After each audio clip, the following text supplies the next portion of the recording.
Bapak Ibu Saudaraku yang dikasihi oleh Tuhan, kita akan melanjutkan topik pembahasan kita tentang buah Roh Kudus yang Paulus sampaikan kepada kita bahwa kita harus memiliki namanya buah-buah roh. Dalam Galatia pasal 5 22 sampai 23, di sana sangat jelas dikatakan Galatia 5 22 sampai 23, tetapi buah roh ialah kasih, sukacita, damai sejahtera, kesabaran, kemurahan, kebaikan, kesetiaan, kelemah lembutan, penguasaan diri. Tidak ada hukum yang menentang hal-hal ini. Saudara, buah roh itu adalah kasih, sukacita, damai sejahtera, kesabaran, kemurahan, kebaikan, kesetiaan, kelemah lembutan, dan penguasaan diri. Tidak ada hukum yang menentang hal-hal ini. Artinya tidak ada yang berseberangan dengan ini. Nah, dari sini kan kita bisa melihat bagaimana sebenarnya manusia itu adalah pribadi yang dicipta oleh Allah yang selaras dengan Dia. Jadi tidak ada hukum yang melawan, yang bertentangan. Kita sudah bicara tentang kasih, sudah bisa bayangkan betapa luar biasanya hidup kita kalau kita memiliki kasih, mengasihi siapapun tanpa syarat. Dan kasih kita adalah bukan dipengaruhi oleh keadaan orang itu siapa dan apa yang dilakukannya kepada kita, tapi oleh karena dorongan kasih Kristus, buah roh yang ada dalam diri kita, sampai kita bisa mengasihi para haters kita, pembenci, bahkan orang yang melukai hati kita. Itu level kasih dalam buah roh, seperti Kristus mengasihi manusia yang adalah berseberangan, bertolak belakang, atau bermusuhan dengan Allah, tapi Kristus rela mati untuk kita yang memusuhi Dia. Waduh, ini kualitas kasih dahsyat sekali, saudara. Dan kita juga, Paulus katakan sukacita. Nah, sukacita ini adalah sukacita sejati, kekal, tidak semu dan sementara. Nah, itu bicara tentang ketika kita benar-benar menyadari bahwa kita menerima berkat kekal, yaitu penebusan, keselamatan, hidup kekal, dan menjadi ahli waris dalam kerajaan Allah. Nah, ini adalah yang menjadi sukacita kita. Maka itu tidak mungkin akan menjadi layu, menjadi hilang, menjadi redup, sekalipun kita mengalami kebangkrutan, mengalami kesusahan, kesulitan secara ekonomi, ataupun kita mengalami kelimpahan atau berkat kesehatan, dan apapun yang terjadi di luar diri kita tidak mempengaruhi sukacita itu, jika itu adalah sukacita dari Roh Kudus. Nah, kita juga sudah bicara tentang damai sejahtera. Nah, damai sejahtera itu artinya bagaimana kita mengalami shalom dari Tuhan. Dalam bahasa Yunani, eirene, artinya ketika kita benar-benar selaras, harmonis, kita sejalan dengan Tuhan, kita tidak menyimpang, kita tidak melawan, kita tidak memberontak, kita dalam kata lain kita tidak bersalah. Nah, itu kan membuat kita mengalami sebuah damai. Sama seperti kita dengan siapa kita sedang berjalan, kalau kita sama-sama searah, harmoni, tidak ada yang terselubung, tidak ada yang yang tidak senang di hati kita, maka kita damai berjalan bersama orang itu. Nah, dan juga bicara tentang kesabaran, kita bicara semalam tentang kesabaran. Kesabaran itu artinya bagaimana kita mengendalikan diri, menahan diri untuk tidak mengambil tindakan atas kesalahan, kejahatan orang lain, tetapi kita memberi ruang, memberi waktu, kesempatan supaya orang itu memiliki waktu untuk mengalami perubahan, pembaruan. Karena kita kan seringkali orang salah langsung tanpa memberi waktu ruang, kita biasanya langsung menghakimi, mempersalahkan, dan membuli. Bahkan ada yang sampai mengusir, bahkan sampai berkata, aku tidak mau lihat wajahmu lagi. Nah, kita kan begitu reaktif ya. Coba, dunia ini kan begitu reaktif. Tentu kita bukan berarti setuju, sepakat dengan kesalahan, kejahatan. Kita nggak setuju, dan Alkitab juga sangat membenci kejahatan. Dan justru Alkitab ingin memberantas kejahatan. Tetapi kita sebagai orang yang juga bersalah dan berdosa harus memiliki buah kesabaran dalam merespon, menghadapi, melihat kejahatan. Sebab kita juga orang jahat. Alkitab mengatakan tidak ada yang benar seorang pun tidak, semua orang telah jatuh dan berbuat dosa. Nah, jahat itu sendiri pengertiannya adalah ketika kita sudah lari dari apa yang menjadi kehendak Tuhan. Nah, artinya begini. Nah, kita kan seringkali melihat satu sisi kejahatan dengan begitu reaktif ketika ada orang contohnya ketahuan mencuri, lalu kita begitu marah, emosi, bertindak, bersikap, bahkan ada yang sampai menghakimi dengan segala cara. Nah, kalau itu tingkat pencurian yang seperti contohnya pencurinya dengan yang dicurinya asetnya lumayan mahal seperti sepeda motor, sampai orang dengan tanpa ampun bisa menghajar sampai mati. Sekali lagi kita tidak setuju dengan pencurian itu, dan itu jahat, dan itu benar-benar harus bertobat. Tetapi kita sebagai orang yang juga yang diampuni dengan kesabaran Tuhan, Tuhan juga sabar dengan kita. Coba kalau Tuhan tidak sabar dengan kita, habis kita kena tempeleng setiap hari, saudara. Tetapi kesabaran Tuhan atas kita bukan membuat kita atau seperti membiarkan kita untuk tetap hidup dalam dosa, tidak. Tapi memberi kesempatan, ruang, dan waktu dalam pimpinan Roh Kudus dan juga firman-Nya untuk memperbaharui kita. Demikian kita semestinya yang mengalami kesabaran Tuhan juga punya kesabaran atas kejahatan, kesalahan orang lain. Apakah itu suami kita, istri kita, anak kita. Nah, kita kan paling begitu. Contohnya bapak-bapak, anaknya salah, langsung dihajar. Dia lupa, dia juga pernah selalu salah. Tapi memang, saudaraku, kerap kali apa yang dia alami dari pengalamannya bisa seringkali diterapkan kepada orang lain. Tetapi Tuhan mengatakan, kamu harus sabar. Jadi seolah-olah tidak ada lagi kesempatan-kesempatan berikutnya kan, sampai seringkali begitu, sampai menganiaya dan lain sebagainya. Nah, jadi Tuhan memberikan sebuah kesabaran kepada kita, tetapi kesabaran saya katakan tadi, kalau kita memberi ruang, sama seperti kita hari ini contohnya, saudara bersalah, tapi kita diberi ruang, diberi kesempatan, diberi waktu. Jangan menganggap saudara tidak. Jangan sampai juga saudara berasa, oh aku kan nggak dimarahi juga, aku kan tidak dihukum, aku kan tidak ketahuan. Jangan juga jadi merasa berarti kita teruskan saja salah dan berdosa. Nah, itu salah lagi. Tapi diberi waktu dan ruang itu mesti Tuhan.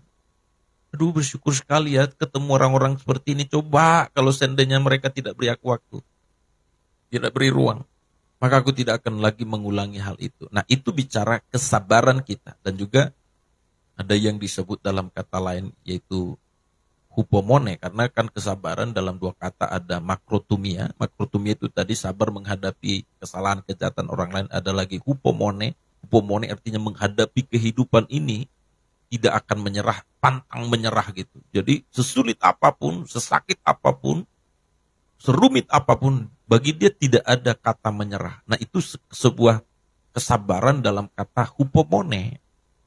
Nah, jadi tidak cengeng, tidak langsung mengeluh, tidak langsung berkata, coba kalau aku seperti dia, coba kalau apa namanya, kan sering seperti itu, coba kalau orang tuaku kaya. Nah, bagi yang orang tuanya miskin, coba kalau orang tuaku ada, bagi orang tuanya sudah tidak ada, semualah. Orang tuanya masih ada, dia berkata, coba kalau orang tuaku seperti orang tua dia. Nah, selalu ada cari alasan lain, akhirnya itu jadi landasan atau dasar dia untuk mengeluh lalu menyerah.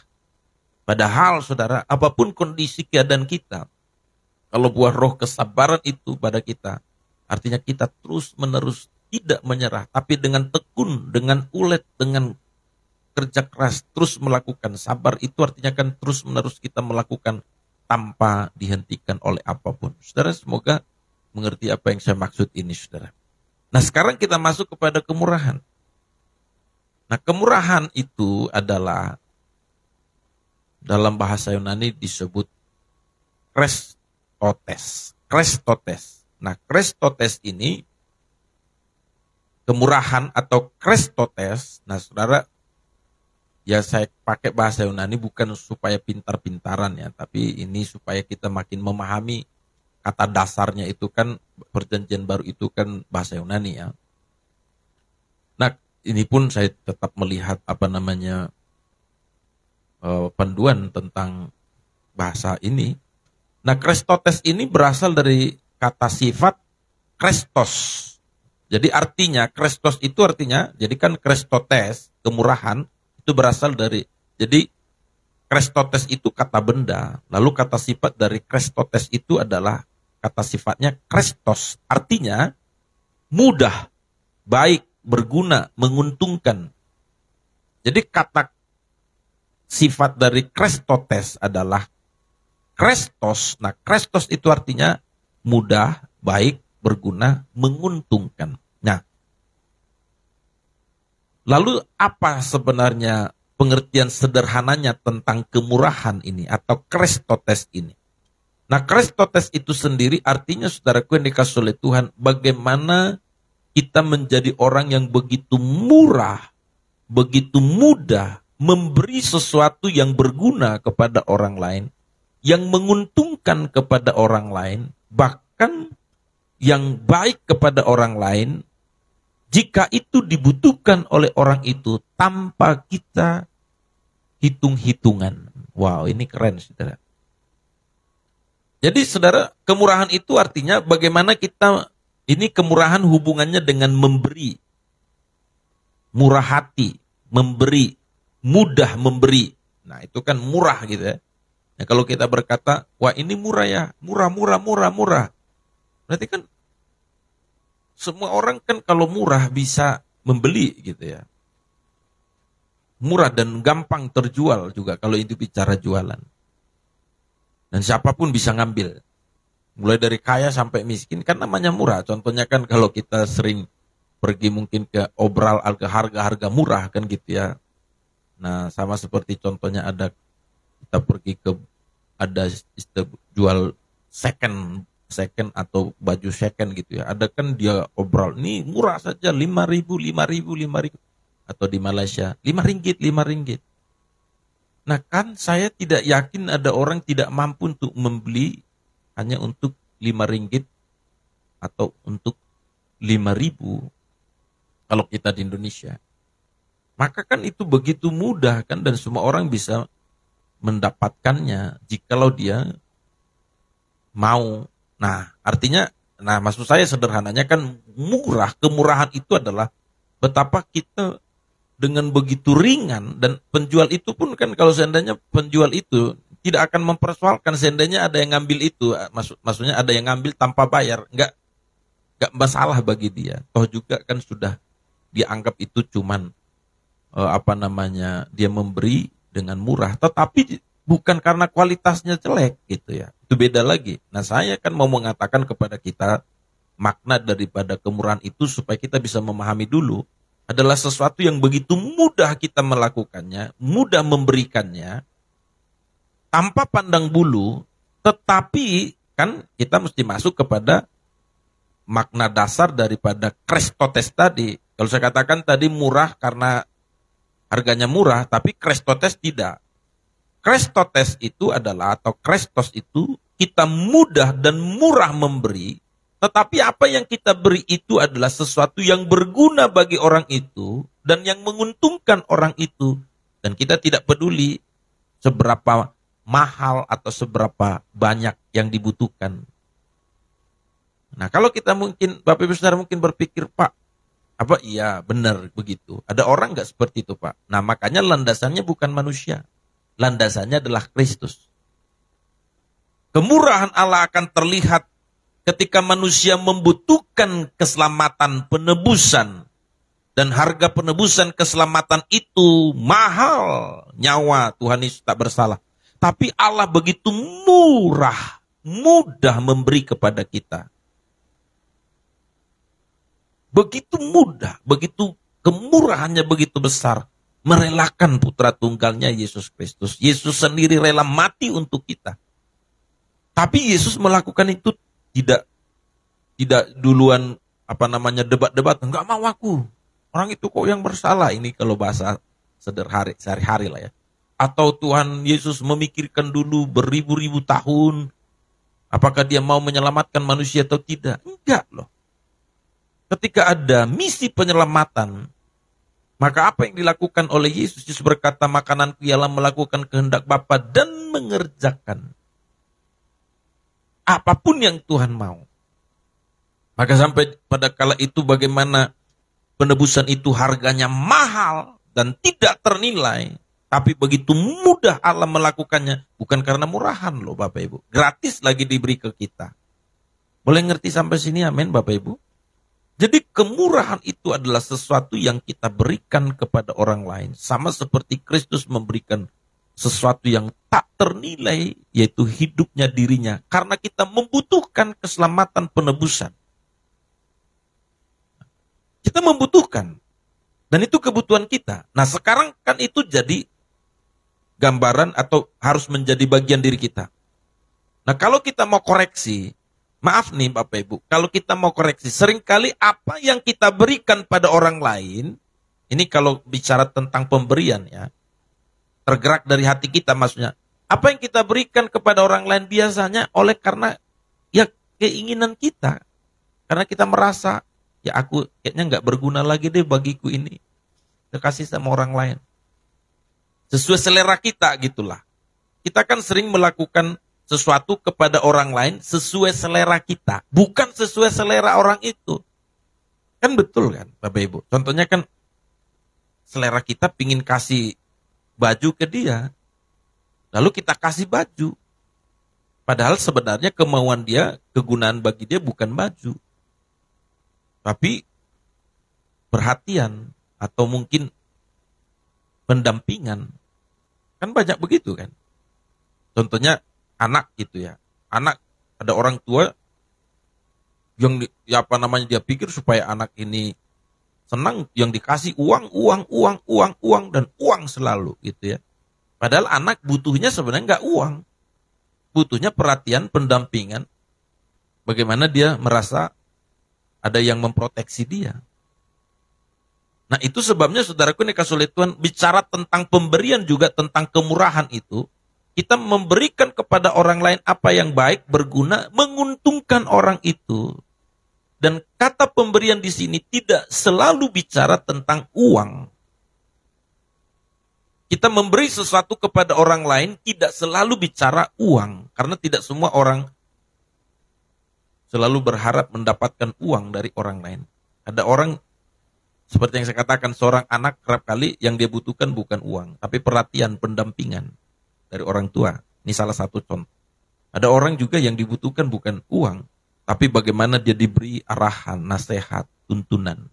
Ada orang yang dibutuhkan bagaimana dia dikuatkan, diteguhkan gitu ya. Maka kalau kita memiliki namanya buah kemurahan, kita tidak hitung-hitungan. Contohnya, ada orang perlu dikuatkan gitu kan, perlu diteguhkan karena dia sedang stres, frustrasi. Nah kita yang dengar itu padahal baru capek kerja, tadi lagi dimarahi juga di kerjaan gitu ya, lebih capek, penat, dimarahi di kerjaan, masalah pun ada lagi keluarga. Tapi kalau kita punya buah roh kemurahan, kita nggak persoalkan itu. Seberapa capek, seberapa banyak masalah, seberapa banyak tantangan, tapi roh kemurahan atau buah roh kemurahan itu mendorong kita memberi waktu, memberi perhatian, menemui orang itu. Kok bisa? Nah itu tadi. Buah roh itu yang sedang mendorong kita mengerjakan. Sehingga apa yang dibutuhkan orang itu seperti yang saya katakan, dibutuhkan penguatan. Karena dia lagi sedih, lagi mengalami tantangan masalah. Dia tidak butuh uang, dia tidak butuh baju, dia tidak butuh makanan. Tapi yang dibutuhkan adalah ada orang yang begitu peduli dalam keadaan dan kelemahannya itu.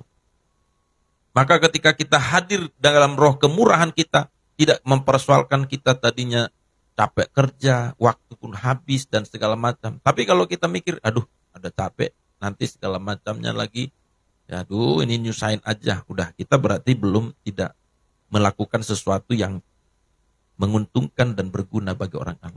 Tentu sekalipun ini juga bisa berhubungan dengan pemberian dalam uang. Kalau saudara orang lain yang membutuhkan, saudara kasih oleh Tuhan dibutuhkan juga uang dari kita dan kita mampu. Jangan jadi orang yang pelit. Harus punya kemurahan hati, saudara. Harus punya kemurahan hati. Kemurahan hati artinya apa yang berguna bagi orang itu, apa yang menguntungkan, dan itu ada pada kita. Walaupun sebenarnya secara daging kan, keinginan daging, keinginan roh berlawanan toh.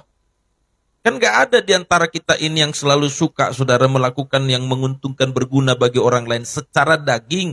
tapi secara daging kan daging kita ini selalu menginginkan apa yang menguntungkan bagi kita, apa yang menguntungkan bagi diri kita. Makanya buah roh itu perlawanan dari buah daging. Kalau buah roh itu adalah apa yang menguntungkan dan berguna bagi orang lain. Lah kalau gitu Pak, rugi terus kita Pak. Makanya Alkitab pernah mengatakan kepada kita di dalam Matius pasal 5 ayat 7 saudara. Matius pasal 5 ayat 7 mengatakan apa? Berbahagialah orang yang murah hatinya karena mereka akan beroleh kemurahan. Jadi jangan sampai saudara merasa juga, wah enak di dia, rugi di kita. Ingat, apa yang kau beri kepada orang lain tidak akan pernah setara dengan apa yang Tuhan akan berikan kepada kita. Bahkan yang sudah Tuhan berikan kepada kita. Yang setuju katakan amin. Kita mungkin cuma memberi uang kita, waktu kita, pikiran kita pada orang lain. Tapi sadar nggak kita ini? Yesus sudah memberi nyawanya untuk kita. Masa kita menutup mata tentang apa kemurahan Allah pada kita? Tapi kita begitu hitung-hitungan hanya perkara duit, perkara waktu, perkara perhatian pada orang lain. Itu demi bagaimana kita memenuhi kehendak Allah. Amin Bapak Ibu Saudara. Maka itu sebabnya kita tidak boleh menganggap remeh kemurahan Tuhan. Alkitab juga pernah mengatakan dalam, kita lihat apa yang dikatakan Tuhan dalam Roma pasal 11 ayat 22. Roma pasal 12 ayat 22 di sana dikatakan, sebab itu perhatikanlah kemurahan Allah dan juga kekerasannya, yaitu kekerasan atas orang-orang yang telah jatuh. Tetapi atas kamu kemurahannya, yaitu jika kamu tetap dalam kemurahannya. Tetap dalam kemurahannya. Jika tidak, kamu pun akan dipotong juga. Nah ini Alkitab katakan saudara.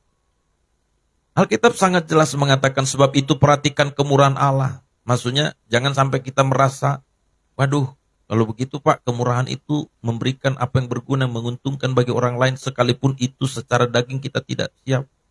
Bahkan mungkin dalam tanda kutip bisa merugikan kita. Wow. Apa iya Pak? Ya secara daging tidak mungkin. Saya ulang, secara daging tidak mungkin. Tapi keinginan daging dengan keinginan roh, kata Alkitab, berseteru berlawanan. Makanya Tuhan katakan Roma 11 ayat 22 ini, sebab itu perhatikan kemurahan Allah dan juga kekerasannya, yaitu kekerasan atas orang-orang yang telah jatuh, artinya yang menolak kemurahan Allah. Tetapi atas kamu kemurahannya, yang menerima kemurahan itu, dan yang menghidupinya, dan menghasilkan buah roh, yaitu jika kamu tetap dalam kemurahannya. Jadi kemurahan Allah yang kita terima, itu yang kita lakukan kepada orang lain. Lalu dia sambung lagi oleh Paulus dalam Roma 11:20 itu, jika tidak, kamu pun akan dipotong juga. Jadi kalau artinya bagaimana ini Pak? Kalau saudara tadi mengatakan, wah kalau gitu enak di dia dong, kita rugi dong Pak. Ingat, siapa yang bermurah hati akan diberi kemurahan. Lalu yang kedua, kalau ngapain capek-capek ngerjain begitu? Tuhan berkata, kalau kamu tidak melakukan dan tidak tetap dalam kemurahannya, kamu pun dipotong. Saudara, saya berharap pagi hari ini, firman ini bukan cuma sekedar kita dengar, tapi kita gumuli, dan ini adalah tentang Yesus. Dan untuk kalau saya pakai keuntungan, ini untuk keuntungan kita. Saudara bisa bayangkan betapa kita menjadi orang yang jadi berkat, jadi disukai kalau kita punya kemurahan hati. Kita harus jujur, termasuk saya. Level kemurahan kita masih standar level kemurahan kalau kita suka. Kalau tidak suka, kita tidak mau lakukan. Tapi kita harus sampai kepada level kemurahan di mana sekalipun itu mungkin tidak seperti yang kita harapkan, tetapi kita melakukannya untuk kemuliaan Tuhan. Amin buat firman Tuhan. Kiranya firman ini memberkati kita semuanya. Bapak Ibu Saudaraku yang dikasihi oleh Tuhan.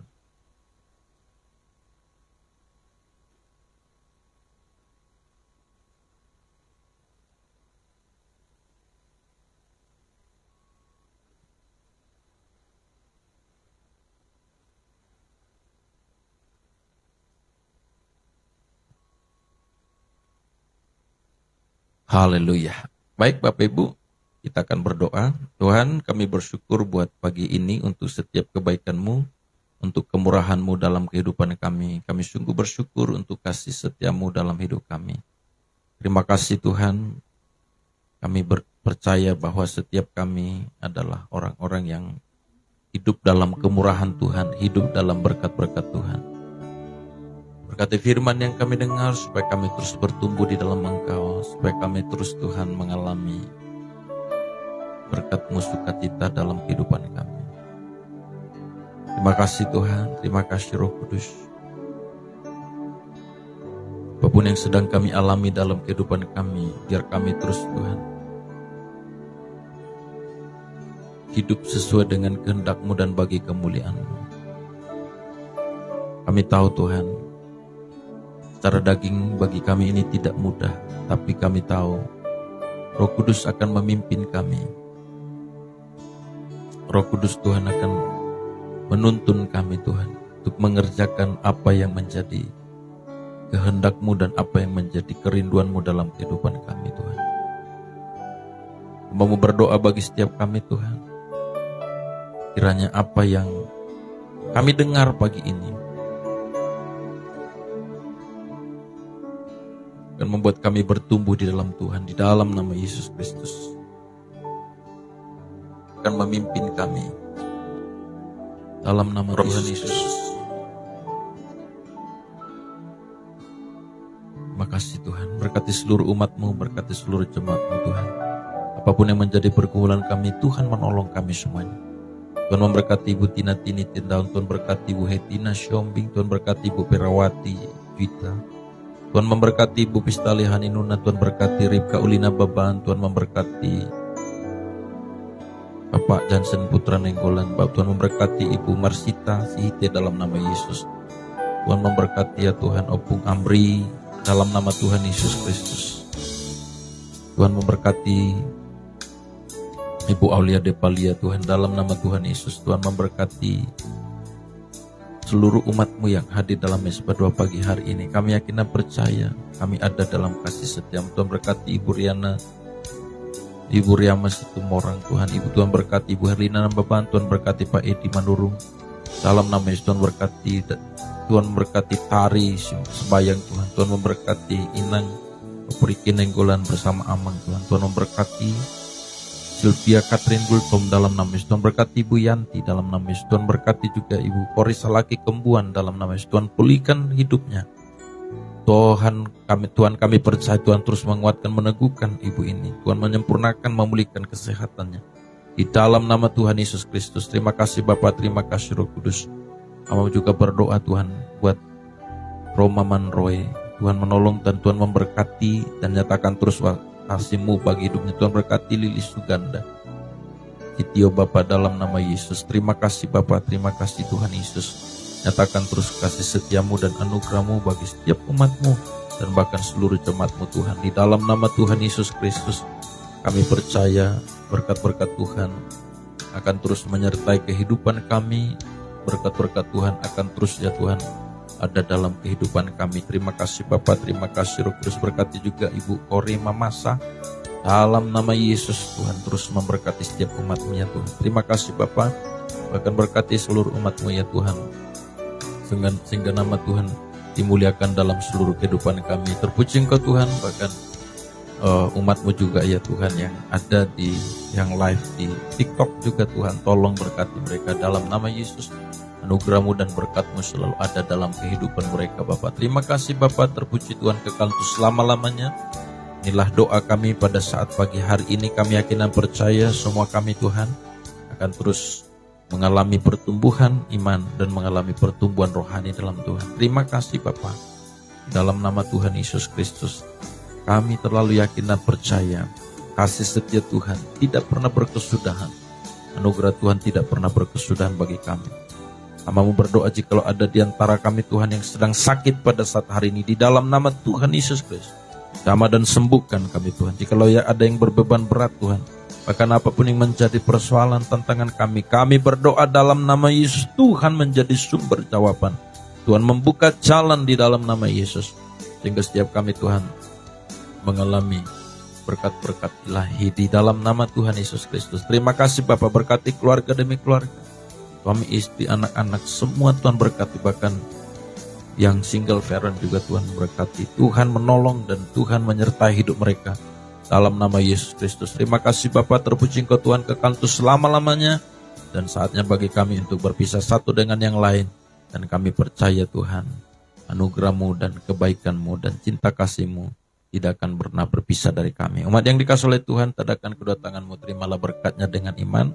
Tuhan memberkati dan Tuhan melindungi engkau. Tuhan menghadapkan wajahnya kepadamu dan memberi engkau kasih karunia. Tuhan menyinari engkau dengan wajahnya dan memberi engkau damai sejahtera. Kasih karunia dari Allah Bapa yang besar di sorga, cinta kasih daripada Tuhan kita Yesus Kristus, serta persekutuan dan kuat kuasa Roh Kudus telah menolong, melindungi, menyertai dan memberkati kita pada saat pagi ini sampai Maranatha Tuhan Yesus datang kedua kalinya, menjemput setiap kita yang percaya kepadanya. Kita yang diberkati oleh Tuhan, bersama dengan saya katakan amin. Berikan tepuk tangan yang terbaik bagi Allah kita. Saya ucapkan selamat pagi dan shalom buat kita semua, Bapak Ibu Saudara yang dikasihi oleh Tuhan, yang diberkati oleh Tuhan dimanapun kita berada. Saya percaya anugerah Tuhan dan kebaikan Tuhan terus menyertai hidup kita. Haleluya. Baik, jangan lupa besok pagi tetap hadir di Mesbah Doa Pagi, dan pastikan Bapak Ibu Saudara hadir dengan penuh sukacita dan dengan hati yang tertuju kepada Tuhan. Saya ucapkan selamat pagi buat kita semua. Selamat melanjutkan aktivitas kita dan Tuhan memberkati kita semua. Selamat pagi buat Ibu Ori Salaki Kembuan. Selamat pagi Bapak Edi. Selamat pagi buat Ibu Madalena Ginting. Selamat pagi buat Ibu Pistalia Haninuna, dan selamat pagi buat semua kita yang hadir pada saat pagi hari ini, Bapak Ibu Saudara. Akhirnya kita akan berpisah dan kita akan ketemu besok pagi. Tuhan Yesus memberkati. God bless you all.